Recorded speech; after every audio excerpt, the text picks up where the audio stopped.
નમસ્કાર વહાલા વિદ્યાર્થી મિત્રો, હું છું હિનલ જોગાણી. આપની પોતાની યુટ્યુબ ચેનલ ઓશિયન કોચિંગ ક્લાસીસમાંથી આપ સર્વ વિદ્યાર્થી મિત્રોનું હાર્દિક સ્વાગત કરું છું.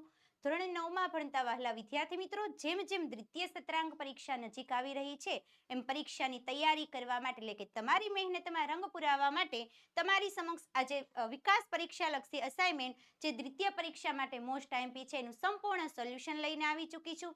વહાલા વિદ્યાર્થી મિત્રો, આજના આ લેક્ચરમાં આપણે દ્વિતીય સત્રાંક પરીક્ષાના અસાઇનમેન્ટના વિભાગ એના પ્રશ્ન નંબર 1 એટલે વિકલ્પોનું સંપૂર્ણ સોલ્યુશન જોવાના છીએ.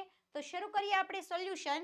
શરૂ કરતા પહેલા વહાલા વિદ્યાર્થી મિત્રો, જો આ ગાલા અસાઇનમેન્ટ બુક છે એ તમારે જો ઘરે બેઠા પ્રાપ્ત કરવી હોય તો આ બુક મેળવવા માટેની લિંક પણ નીચે વિડીયોના ડિસ્ક્રિપ્શન બોક્સમાં આપેલી છે, અથવા તો અહીં આપેલી વેબસાઇટ www.navnitstore.com પરથી પણ તમે આ બુક મંગાવી શકો છો. શરૂ કરીએ આપણે વિભાગ એ ની અંદર, જેમાં 15 પ્રશ્ન પૂછાય છે. દરેક પ્રશ્નનો હોય છે 1 ગુણ, જેમની અંદર પ્રશ્ન નંબર 1 જેમાં વિકલ્પ હોય છે. શરૂ કરીએ આપણે વિકલ્પ ચેપ્ટર નંબર 2 કે નીચેના પૈકી સાર્વત્રિક દ્રાવણ કયું છે? સાર્વત્રિક દ્રાવક તરીકે કયું ઓળખાય છે? ઓપ્શન નંબર એ પાણી, ઓપ્શન બી માં પેટ્રોલ, સી માં કેરોસીન અને ડી માં આલ્કોહોલ. ઝડપથી વહાલા વિદ્યાર્થી મિત્રો, તમારો આન્સર છે નીચે કોમેન્ટ બોક્સમાં લખજો. સાર્વત્રિક દ્રાવક તરીકે ઓળખાય છે, એટલે કે કોઈ પણ દ્રાવ્ય હોય એમને પોતાની અંદર ઓગાળી શકે એવું સાર્વત્રિક દ્રાવક કયું છે? તો આન્સર આવશે ઓપ્શન નંબર એ એટલે કે પાણી. જોઈએ નેક્સ્ટ ક્વેશ્ચન.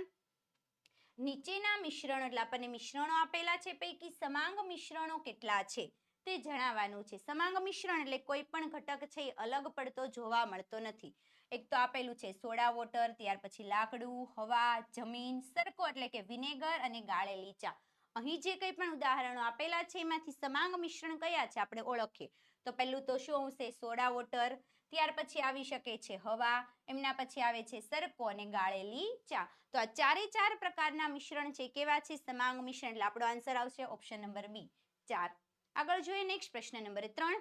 આગળ વધતા પહેલા વહાલા વિદ્યાર્થી મિત્રો, પ્રથમ સત્રાંક પરીક્ષાની જેમ જ દ્વિતીય સત્રાંક પરીક્ષાની વધારે યોગ્ય તૈયારી કરવા માટે શંખનાદ સિરીઝના મોસ્ટ આઈએમપી પ્રશ્નપત્રો ધોરણ 9 અને 10ના વિદ્યાર્થીઓ માટે ગુજરાતના શ્રેષ્ઠ શિક્ષકો પાસેથી તૈયાર કરવામાં આવેલા છે. જે પ્રશ્નપત્રનું પણ સોલ્યુશન તમને કરાવવામાં આવે છે. આ શંખનાદ સિરીઝના પ્રશ્નપત્ર કેવા છે? તો ગુજરાત સરકારની જે બ્લુપ્રિન્ટ છે એમની મુજબ તૈયાર કરેલા છે. આ પ્રશ્નપત્રોની અંદર દ્વિતીય પરીક્ષા માટે જે મોસ્ટ આઈએમપી પ્રશ્નો છે એવા તમામે તમામ પ્રશ્નો જોવા મળશે તમને. અને આ પ્રશ્નપત્રો દરેકે દરેક વિષય માટે ઉપલબ્ધ થઈ શકે છે. પ્રશ્નપત્રનું સોલ્યુશન તમને પીડીએફ સ્વરૂપમાં પણ પ્રાપ્ત થઈ શકે છે. અને પ્રશ્નપત્રનું જો વિડીયો સોલ્યુશન જોઈતું હોય તો એ પણ તમને આપણી પોતાની યુટ્યુબ ચેનલ ઓશિયન કોચિંગ ક્લાસીસમાંથી તમને પ્રાપ્ત થઈ શકે છે. તો તમારે કંઈ પણ વધુ માહિતી મેળવવી હોય તો વધુ માહિતી મેળવવા માટે અહીં આપેલો કોન્ટેક્ટ નંબર 7046222254 પર તમે કોન્ટેક્ટ કરી શકો છો. આગળ જોઈએ નેક્સ્ટ પ્રશ્ન નંબર 3. નીચેના પૈકી શેમાં ટિંડલ અસર જોઈ શકાય છે? એટલે ટિંડલ અસર આપણે શેની અંદર જોઈ શકીએ છીએ? મીઠાનું દ્રાવણ, દૂધ, લીંબુનો રસ કે મોરથૂથુનું દ્રાવણ. ટિંડલ અસર જોવા માટે શું હોવું જોઈએ? દ્રાવ્ય કણોનું કદ કલીલ કણો જેટલું, એટલે કે ઓપ્શન નંબર બી દૂધની અંદર આપણે જોઈ શકીએ છીએ. ત્યાર પછી આગળ જોઈએ નેક્સ્ટ પ્રશ્ન નંબર 4. જેલી અને માખણ શેનું ઉદાહરણ છે? વિવિધ પ્રકારના આપણને ઉદાહરણો આપેલા છે, એમાંથી પદાર્થ પૂછેલો છે જેલી અને માખણ. ઓપ્શન નંબર એ માં છે એરોસોલ, બી માં છે મિશ્રણ, સી ની અંદર છે જેલ અને ડી ની અંદર છે ફીણ. તો જેલી અને માખણ શેમાં આવી શકે છે? તો ઓપ્શન નંબર સી એટલે કે જેલમાં. આગળ જોઈએ નેક્સ્ટ પ્રશ્ન નંબર 5. પ્રવાહી દ્રાવણ કયું છે? ફેસ ક્રીમ, ઇમલ્શન, દૂધ કે આપેલ તમામ. બંને વસ્તુ પ્રવાહી જ હોય તો કયો આન્સર આવે છે? ઓપ્શન નંબર ડી એટલે કે આપેલ તમામ. આગળ જોઈએ નેક્સ્ટ. 20% W/W સોડિયમ સલ્ફેટનું દ્રાવણ 100 ગ્રામ પાણીમાં બનાવેલું છે. આપણને પર્સન્ટેજ આપી દીધા છે 20% W/W અને પાણીનું વજન આપેલું છે 100 ગ્રામ પાણીમાં.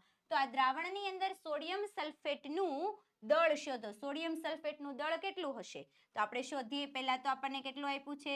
W/W એટલે શું આવશે? ઉપર આવશે વજન, જેને આપણે ધારવાનું છે x. નીચે આવે છે કુલ વજન. તો પાણી અને સોડિયમ સલ્ફેટનું તો આપણે ધારેલું છે તો x, તો 20 પ્લસ શું આવશે? x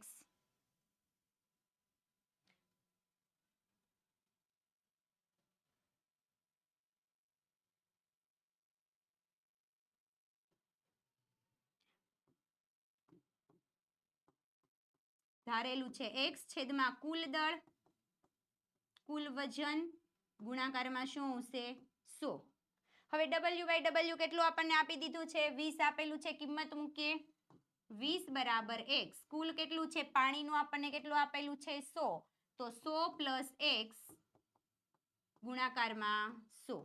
આ 100 ગુણાકારમાં જ બરાબરની આ બાજુ આવે તો ભાગાકારમાં 20/100. ત્યાર પછી આનું જો સાદું રૂપ આપીએ તો સાદું રૂપ આપતા x બરાબર આપણને કેટલા પ્રાપ્ત થાય છે 12 ગ્રામ, 29 ગ્રામ, 25 ગ્રામ કે 14 ગ્રામ. તો સાદું રૂપ આપતા આપણને x પ્રાપ્ત થાય છે ઓપ્શન નંબર સી એટલે કે 25 ગ્રામ.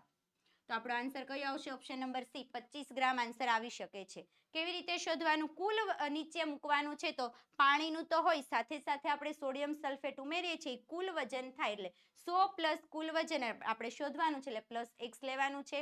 ત્યાર પછી આગળ જોઈએ નેક્સ્ટ. આગળ વધતા પહેલા વહાલા વિદ્યાર્થી મિત્રો, આ દ્વિતીય પરીક્ષા માટે વિકાસ પરીક્ષા લક્ષી અસાઇનમેન્ટ છે. આ પરીક્ષાનું અસાઇનમેન્ટનું જો તમારે સંપૂર્ણ સોલ્યુશન મેળવવું હોય તો સંપૂર્ણ સોલ્યુશન તમને ઓશિયન કોચિંગ ક્લાસીસની યુટ્યુબ ચેનલ પરથી પ્રાપ્ત થઈ શકે છે. ઉપરાંત આ સોલ્યુશન તમને પીડીએફ સ્વરૂપમાં પણ પ્રાપ્ત થઈ શકે છે અને આ પીડીએફ સ્વરૂપમાં સોલ્યુશન પ્રાપ્ત કરવા માટેની લિંક નીચે વિડીયોના ડિસ્ક્રિપ્શન બોક્સમાં આપેલી છે.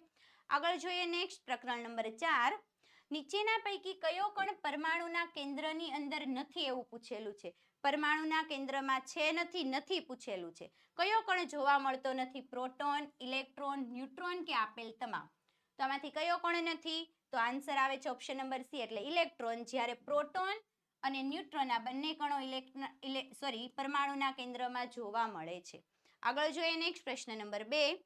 કોઈ પણ તત્વના પરમાણુની બાહ્યતમ કક્ષામાં મહત્તમ કેટલા ઇલેક્ટ્રોન સમાવી શકાય છે? એમની જે વિવિધ પ્રકારની કક્ષા છે કે એલ એમ એન, એમની અંદર કોઈ પણ કક્ષા હોય બહારની કક્ષા, મહત્તમ કેટલા ઇલેક્ટ્રોન સમાવી શકાય? 2, 18, 8 કે 16? સૌથી વધારેમાં વધારે મહત્તમ ઇલેક્ટ્રોન તો કેટલા સમાવી શકાય છે? ઓપ્શન નંબર બી એટલે કે 8. આગળ જોઈએ નેક્સ્ટ પ્રશ્ન નંબર 3. ફોસ્ફરસ તત્વની સંજ્ઞા 15p31 છે તો તેમાં પ્રોટોન, ન્યુટ્રોન અને ઇલેક્ટ્રોનની સંખ્યા અનુક્રમે જણાવો. જેટલો એનો પરમાણુ ક્રમાંક એટલા જ પ્રોટોન ને એટલા જ શું જોવા મળે? ઇલેક્ટ્રોન. પરમાણુ ક્રમાંક કેટલો આપેલો છે? 15. તો પ્રોટોનની સંખ્યા કેટલી થશે? 15. ઇલેક્ટ્રોનની સંખ્યા પણ કેટલી? 15. હવે ન્યુટ્રોનની સંખ્યા મેળવવાની. શું કરવાનું?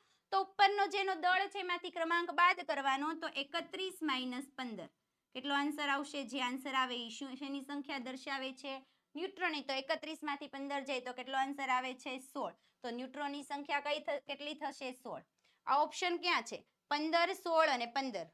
કયો આન્સર છે? તો ઓપ્શન નંબર ડી એટલે આપણો આન્સર કયો થશે? ડી 15, 16 અને 15. આગળ જોઈએ નેક્સ્ટ પ્રશ્ન નંબર 4. ગ્રેફાઇટમાં સંયોજકતા ઇલેક્ટ્રોનની સંખ્યા મહત્તમ જણાવો. તો ગ્રેફાઇટની અંદર શું જોવા મળે છે? કાર્બન. કાર્બનની સંયોજકતા કેટલી છે? તો ઓપ્શન નંબર સી એટલે કે 4. આગળ જોઈએ નેક્સ્ટ પ્રશ્ન નંબર 5. ગોઈટરના રોગની સારવારમાં શાનો ઉપયોગ થાય છે? ગોઈટરના રોગની સારવાર કરવા માટે યુરેનિયમ, સોડિયમ, આયોડિન કે કોબાલ્ટ? ગોઈટરના રોગની સારવાર કરવા માટે આવશે ઓપ્શન નંબર સી આયોડિનના સમસ્થાનિકનો ઉપયોગ થાય છે. ત્યાર પછી આગળ જોઈએ નેક્સ્ટ.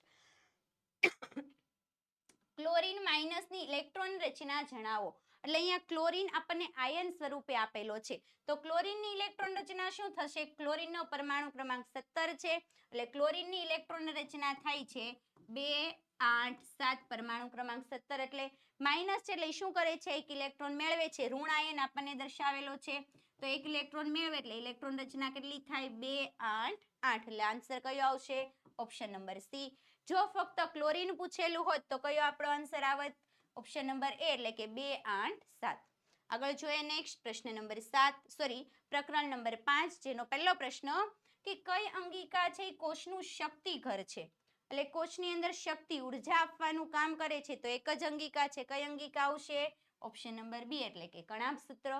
Next question. નીચેના પૈકી કઈ અંગિકા યુગ્મ પોતાનું આગવું ડીએનએ અને રિબોસોમ્સ ધરાવે છે? અંગિકા યુગ્મ કીધું એટલે અહીંયા બે અંગિકાની જોડ આપેલી છે કે જેમાંથી એ પોતાનું ડીએનએ જ ધરાવે છે અને પોતાના જ રિબોસોમ્સ ધરાવે છે. ઓપ્શન એમાં આપ્યું છે કોષ કેન્દ્ર અને અંતઃકોષ રસજાળ. ત્યાર પછી છે લાઇસોઝોમ અને ઓક્સિજોમ, હરિતકણ અને કણાભસૂત્ર અને ઓપ્શન ડી માં આપેલું છે આપેલ તમામ. આમાંથી કઈ અંગિકા છે જે ડીએનએ અને રિબોસોમ્સ ધરાવે? તો આપણને ખ્યાલ જ છે ઓપ્શન નંબર સી એટલે કે હરિતકણ અને કણાભસૂત્ર બંને પોતાનું ડીએનએ ને રિબોઝોમ્સ ધરાવે, માટે જ પોતાના પ્રોટીનનું નિર્માણ શું કરે છે? પોતાની જાતે કરતી હોય છે. આગળ જોઈએ નેક્સ્ટ પ્રશ્ન. સજીવો કે જેમાં કોષ કેન્દ્ર અને અંગિકાઓની ફરતે પટલમય રચના આવેલી નથી, એવા સજીવો કે જેમની અંદર શું છે? પટલ પણ નથી, સાથે સાથે કોષ કેન્દ્ર પણ જોવા મળતું નથી. તો એવા સજીવો કયા છે? આદિકોષ કેન્દ્રી કોષ, અકોષ કેન્દ્રી કોષ, સુકોષ કેન્દ્રી કોષ કે આપેલ પૈકી એક પણ નહીં. તો આપણને ખબર જ છે પટલમય રચના ન હોય અંગિકાની ફરતે, એટલે કોઈ પણ અંગિકા જોવા મળતી નથી જે પટલમય છે, અને એમાં કોષ કેન્દ્ર પણ નથી. તો એવા સજીવો એક જ બચે, કયા? આદિકોષ કેન્દ્રી કોષ, ઓપ્શન નંબર એ. આગળ જોઈએ નેક્સ્ટ. રંગસૂત્રો છે એ ક્યાં આવેલા હોય છે? રંગસૂત્રોનું સ્થાન પૂછેલું છે. કોષ કેન્દ્રમાં, કોષ દિવાલમાં, કણાભસૂત્રમાં કે રિબોઝોમ્સમાં. રંગસૂત્ર આપણને ક્યાં જોવા મળે છે? તો રંગસૂત્ર તો આપણને જોવા મળતા હોય છે શેમાં? કોષ કેન્દ્રની અંદર, ઓપ્શન નંબર એ. આગળ જોઈએ નેક્સ્ટ. કોષમાં દ્રવ્યોના વહન માટે આંતરિક માર્ગ તરીકે વહનનું કાર્ય કોણ કરે છે? દ્રવ્યોનું વહન કરવા માટે ગોલ્ગી પ્રસાધન, અંતઃકોષરસ જાળ, કોષરસ પટલ કે કોષ કેન્દ્ર? તો કયો આન્સર આવી શકે છે? તો ઓપ્શન નંબર બી, અંતઃકોષરસ જાળ, જે દ્રવ્યોના વિવિધ પ્રકારના દ્રવ્યોના વહન માટે આંતરિક માર્ગ તરીકેનો, એટલે દ્રવ્યોને અંદર અને બહાર પ્રવેશવા માટેનો માર્ગ આપે છે. આગળ જોઈએ નેક્સ્ટ. કોષની આ અંગિકા ફક્ત ને ફક્ત વનસ્પતિમાં જોવા મળે, માત્ર ને માત્ર કયા કોષમાં જોવા મળશે? વનસ્પતિ કોષ, પ્રાણી કોષમાં જોવા મળતી નથી. કઈ અંગિકા છે? કણાભસૂત્ર, કોષ કેન્દ્ર, હરિતકણ કે રિબોઝોમ્સ?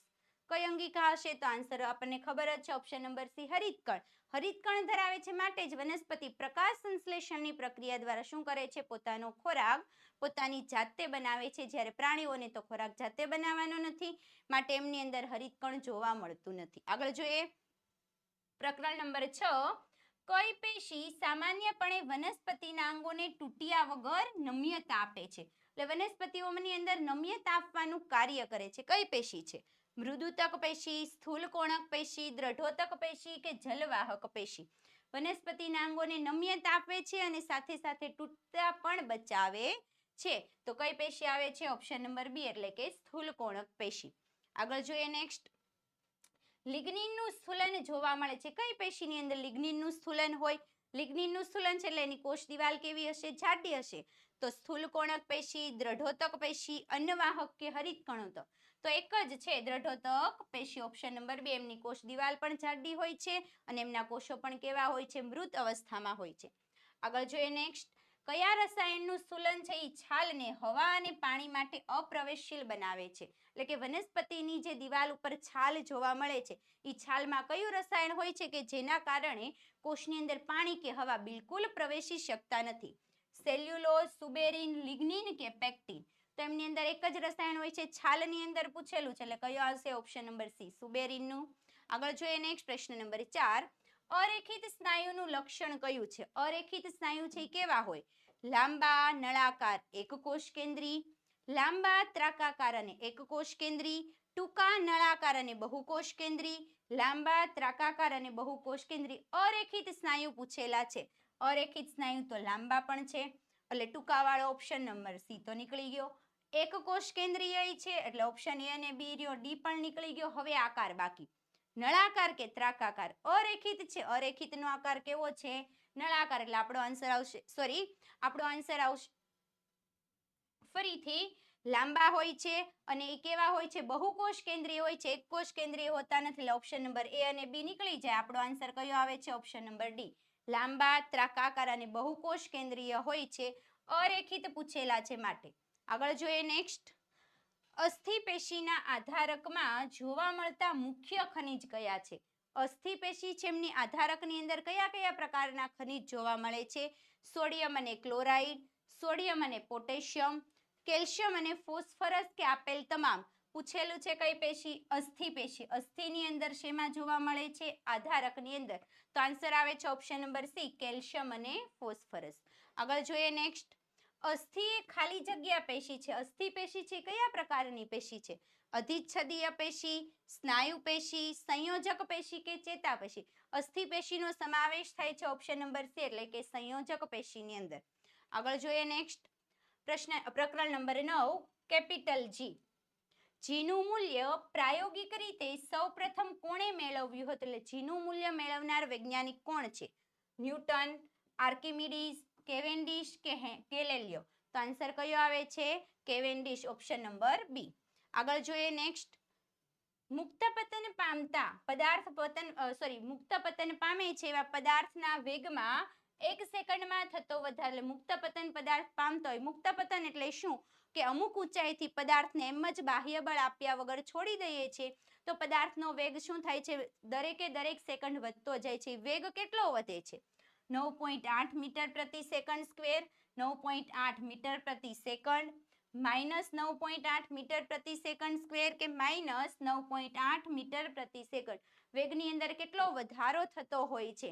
તો આન્સર આવે છે ઓપ્શન નંબર બી, 9.8 મીટર પ્રતિ સેકન્ડ. વેગ પૂછેલો છે એટલે એકમ આવશે મીટર પ્રતિ સેકન્ડ. પ્રવેગ પૂછેલો તો મીટર પ્રતિ સેકન્ડ સ્ક્વેર. આગળ જોઈએ નેક્સ્ટ. બે પદાર્થો વચ્ચેનું જો અંતર છે એ અડધું કરવામાં આવે તો તેમની વચ્ચે લાગતા ગુરુત્વાકર્ષણ બળના મૂલ્યમાં શું ફેરફાર થાય છે? અંતર અડધું કરીએ છીએ તો ગુરુત્વાકર્ષણ બળના મૂલ્યમાં ફેરફાર શું થશે? તો એ બમણું થાય, અડધું થાય, ચોથા ભાગનું થાય કે 4 ગણું થાય? અંતર કરેલું છે અડધું તો બળના મૂલ્યમાં શું ફેરફાર થાય? તો બળ કેટલું થઈ જાય છે? ઓપ્શન નંબર ડી એટલે કે 4 ગણું. આપણે લખીએ છીએ ને ડી સ્ક્વેર તો 1/2 નો સ્ક્વેર કરીએ તો શું થાય? 4. એટલે આન્સર આવે છે ઓપ્શન નંબર ડી, 4 ગણું થશે. આગળ જોઈએ નેક્સ્ટ. 6 કિલોગ્રામ દળના પદાર્થનું ચંદ્ર પર દળ. પદાર્થ પૃથ્વીની સપાટી પર 6 કિલોગ્રામનો છે એને ચંદ્ર પર લઈ જાવ તો પણ એનું દળ કેટલું થાય જોવાનું છે. 1 કિલોગ્રામ, 36 કિલોગ્રામ, 6 કિલોગ્રામ કે 1/6 કિલોગ્રામ. ચંદ્ર ઉપર દળ લઈ જાવ કોઈ પણ પદાર્થ છે તો દળમાં ફેરફાર થતો નથી એટલે આપણો આન્સર કયો આવશે? Option number C, 6 kilogram. આગળ જોઈએ નેક્સ્ટ. વજનનો એસઆઈ એકમ કયો છે? ન્યૂટન, કિલોગ્રામ, મીટર પ્રતિ સેકન્ડ સ્ક્વેર, એ અને બી બંને કે ડાઇન? તો વજનનો તો એસઆઈ એકમ ન્યૂટન છે અને ઓપ્શન બી છે તો આપણો સાચો આન્સર કયો આવશે? ઓપ્શન નંબર સી, એ અને બી બંને. આગળ જોઈએ નેક્સ્ટ. પ્રવાહીની ઘનતા માપવા માટે કયું સાધન વપરાય છે? જુદા જુદા સાધનોના નામ આપેલા છે. ઓડોમીટર, સ્પીડોમીટર, હાઇડ્રોમીટર અને લેક્ટોમીટર. તો પ્રવાહીની ઘનતા માપવી છે તો ઘનતા માપવા માટે ઓપ્શન નંબર સી એટલે કે હાઇડ્રોમીટર. તો બાકી બધા સાધનો શેના માટે વપરાય છે? તો લેક્ટોમીટર વપરાય છે દૂધની ઘનતા માપવા. શેના માટે? દૂધની ઘનતા માપવા.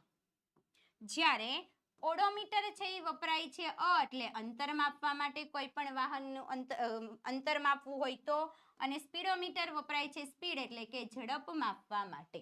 આગળ જોઈએ નેક્સ્ટ. બસ વહાલા વિદ્યાર્થી મિત્રો, આગળ વધતા પહેલા તમારા ધોરણના જે કંઈ પણ નવી અપડેટ્સ છે એ અપડેટ્સની તાત્કાલિક જાણકારી મેળવવા માટે, એટલે કોઈ પણ વિડીયોની માહિતી મેળવવા માટે આજે જ અમારી સાથે વોટ્સઅપ ગ્રુપની અંદર જોડાઈ જાઓ.